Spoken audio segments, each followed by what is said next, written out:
Hello.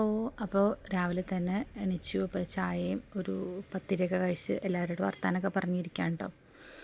അപ്പോൾ ഒരുപാട് നേരമൊന്നും ഇരിക്കാനുള്ള സമയമില്ല, കാരണം രാവിലെ തന്നെ പോകണം. എനിക്ക് 8:30 കട തുറക്കാനുള്ളതാണ്. ഇന്ന് ഷോപ്പ് ഓപ്പൺ ചെയ്യണം.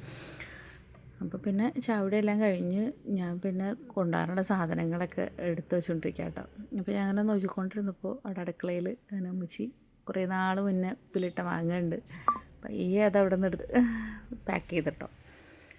അപ്പം എനിക്ക് കൊണ്ടുപോകാനുള്ളതൊക്കെ ഞാനൊരു ഭരണിയിലാക്കി സെറ്റാക്കി. പിന്നെ എനിക്ക് കൊണ്ടുപോകാനുള്ള ചോറും ഒക്കെ ഇത്താത്ത റെഡിയാക്കി വെച്ചിട്ടുണ്ടായിരുന്നു കേട്ടോ. അപ്പോൾ എല്ലാം എടുത്ത് റെഡിയാക്കി വെച്ചു. പിന്നെ ആവശ്യത്തിന് തേങ്ങയൊക്കെ പൊതിച്ച് വെച്ചിട്ടുണ്ടായിരുന്നു. അപ്പോൾ കുറച്ച് അതും എടുത്തു. പിന്നെ എടുത്തു വെച്ച സാധനങ്ങളെല്ലാം വണ്ടിയിലാക്കി. പിന്നെ ഉറക്കത്തിൽ നിന്ന് എടുത്ത പാടായിട്ട് പിള്ളേരെല്ലാവരും കയറ്റുന്നത്, കാരണം ഉറക്കത്തിൽ നിന്ന് വിളിച്ചിട്ട് എണിച്ചില്ല. പിന്നെ ഞങ്ങൾ പയ്യെ അവിടുന്ന് പോന്നു കേട്ടോ. പിന്നെ വീട്ടിൽ ചെന്നു കഴിഞ്ഞ് പിന്നെ പിള്ളേരെല്ലാവരും എടുത്ത് കൊണ്ടുപോയി. കൊണ്ടുവന്ന സാധനങ്ങളെല്ലാം വീട്ടിലേക്ക് കയറ്റി വെച്ചു. പിന്നെ ഞാൻ ജോലിക്കാൻ ഇറങ്ങിട്ടോ. അപ്പം എന്താ ആൾ ഭയങ്കര ഒടുക്ക്, ഒരു രക്ഷയില്ല, ഭയങ്കര വാശി. ഞാനും ഉമ്മയുടെ കൂടെ വന്നിട്ടുണ്ടെന്ന് പറഞ്ഞു ഭയങ്കര വാശിയായിരുന്നു ആൾക്ക്.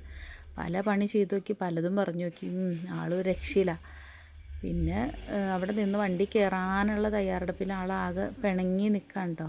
പിന്നെ അപ്പോഴത്തേക്കും മോൻ വന്ന് എടുത്തിട്ടൊന്നും അവൾ സമ്മതിക്കണില്ല, ഭയങ്കര കരച്ചിലായിരുന്നു. പിന്നെ എനിക്ക് പിന്നെ സമയം വൈകാറുണ്ട്. പിന്നെ ഞാൻ പെട്ടെന്ന് പോയി.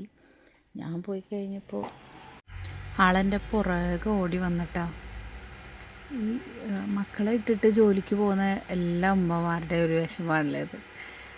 ഇതൊക്കെ കാണുമ്പോൾ നമുക്ക് ഭയങ്കര സങ്കടം വരും. പക്ഷെ അതൊക്കെ തരണം ചെയ്തിട്ടാണ് നമ്മൾ ഈ ജോലിക്ക് പോകുന്നത്. ഇതൊക്കെ കണ്ട് നമ്മളിനി അവിടെ ജോലി സ്ഥലത്ത് ചെന്നിരിക്കുമ്പോഴും നമുക്ക് ഭയങ്കര സങ്കടമായിരിക്കും. അങ്ങനെ ഒരു ദിവസം അങ്ങോട്ട് പോയി.